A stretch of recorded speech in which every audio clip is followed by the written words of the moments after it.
আসসালামু আলাইকুম বন্ধুরা, আশা করি আপনারা সকলে ভালো আছেন। আপনাদের দোয়া এবং আল্লাহর রহমতে আমরাও ভালো আছি।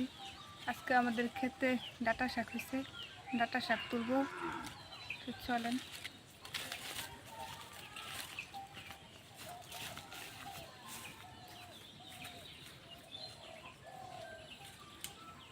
এখানে অনেক ডাঁটা শাক হয়েছে, অনেক ঘন হয়ে গেছে। পাতলা করে দেব ডাঁটা শাক, ডাঁটা যত বড় হয়। বন্ধুরা, আমরা এই ডাটা খেতে রবিবারে পানি দিয়ে দিয়েছিলাম, কিন্তু রবিবার রাত্রে বৃষ্টি আসছিল।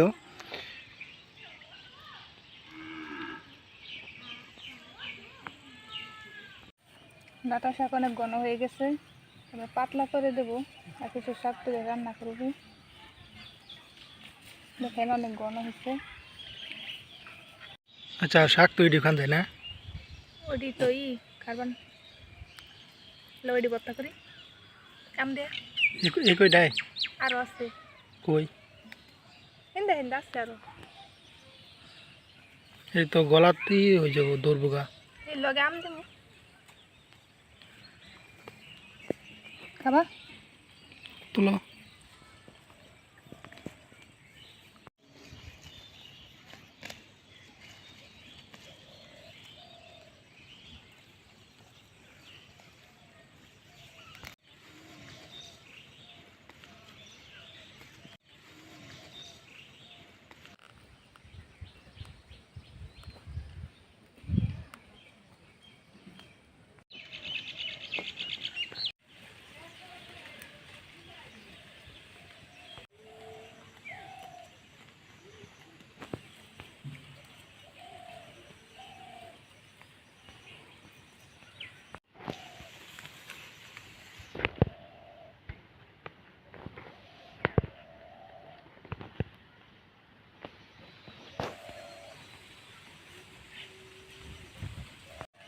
মোটামুটি পাতলা গেছে। আরো খালাম।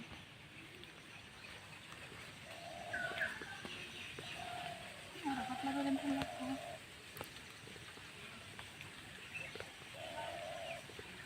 বৃষ্টি পরে আরো হয়েছে, সুন্দর হয়েছে।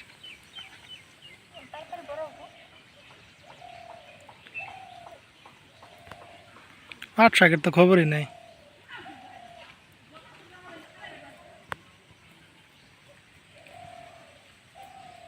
এই পাট শাক আবার বড় হইলো না, ওই যে ওই খেতে লান্দে আছো।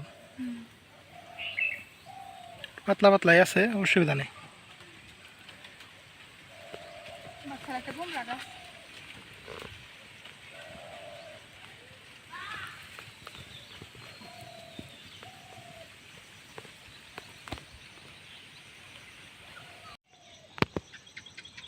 তোলা শেষ।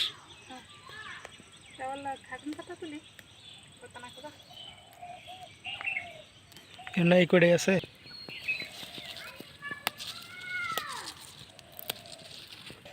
বন্ধুরা, আজকে দিনটা রোদ থাকলেও কিন্তু বাতাসে অনেকটা ভালো লাগতেছে। দিনটা অনেক সুন্দর, কিন্তু রোদের তাপটা অনেক বেশি, আর বিশেষ করে ফাঁকা জায়গাগুলোয় রোদ অনেক বেশি। আমাদের ক্ষেত মোটামুটি পাতলা হয়ে গেছে। এখন পরবর্তীতে আরেকবার তুলতে হবে, তাহলে মোটামুটি পাতলা হয়ে যাবে। এখানে পাট শাক মোটামুটি পাতলাই আছে। বন্ধুরা, এখন আমি বাড়িতে চলে যাচ্ছি। এটা আমাদের বাড়ি, আর এখানে আমাদের পাট শাক ক্ষেত। এখানে আরেকটা বন্ধুরা, আমরা শশা গাছ রোপণ করছিলাম।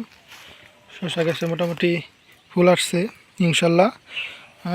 রোজা কয়টাকে গেলে মনে হয় শশা পাবো। বন্ধুরা, এখানে মিষ্টি আলু আছে, এগুলো আরও বলে 4-5 মাস পরে তুলতে হয়। তো 4 মাস পরে তুলে আপনাদেরকে দেখাবো, সমস্যা নেই। বন্ধুরা, প্রতি বছর আমাদের ওই 2 গাছে ভালো আম আসে, কিন্তু এইবার ওই 2 আম গাছে বেশি ভালো আম আসে নাই।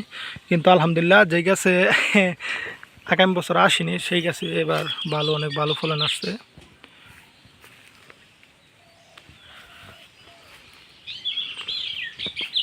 এগুলো আগাম জাত।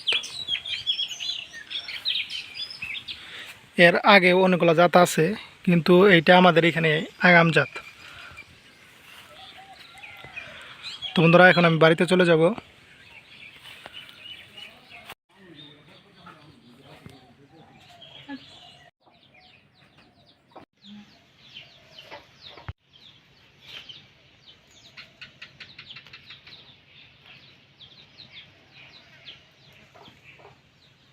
কোনো সার বিষ কিংবা কোনো কীটনাশক কিছু দেওয়া নাই, একদম ফ্রেশ।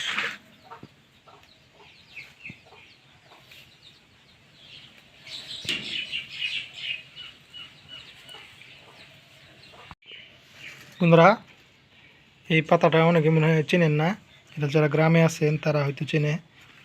এটাকে আমরা গ্রামের ভাষায় খারবান শাক বলে থাকি। এটা রাঁধতে হয় ভাজা ভাজা করে, না হলে এটার যে আছে রস আছে ওইটা গলায় ধরলে অনেক বাজে অবস্থা হয়। একটা আম নেওয়া হবে। বন্ধুরা আমার শাক বাছা শেষ, অনেকগুলো শাক হয়েছে। এখন আমি আম পাড়তে যাব।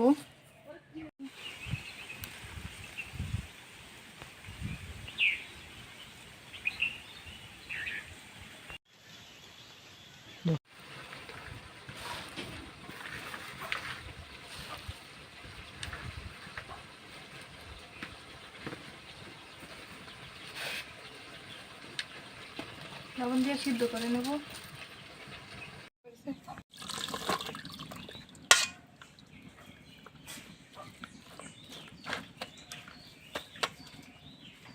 আমটা সিদ্ধ করে নেব লবণ দিয়ে।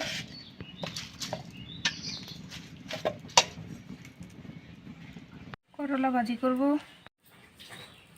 শাক ভর্তার পাশাপাশি আজকে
বন্ধুরা এইখানে ওই খাবার পাতা, তারপরে হলো আম আর পেঁয়াজ, রসুন, তারপরে কাঁচামরিচ বেজানো হয়েছে। সবগুলো বেটে নিলেই আমাদের কার্বন পাতার ভর্তা হয়ে যাবে। আমাদের ঘরের সামনে এরকম একটা গন্ধরাজ ফুল গাছ, কিন্তু আগে এক সময় এই গন্ধরাজ ফুল গাছের যে ফুলটা আছে এই ফুলের ঘ্রাণটা নাকে লাগতো, কিন্তু এখন আর ওইরকম লাগে না। হয়তোবা বর্তমানে পরিস্থিতিতে দেশের বায়ুমণ্ডল চেঞ্জ হয়ে গেছে, যার কারণে এরকম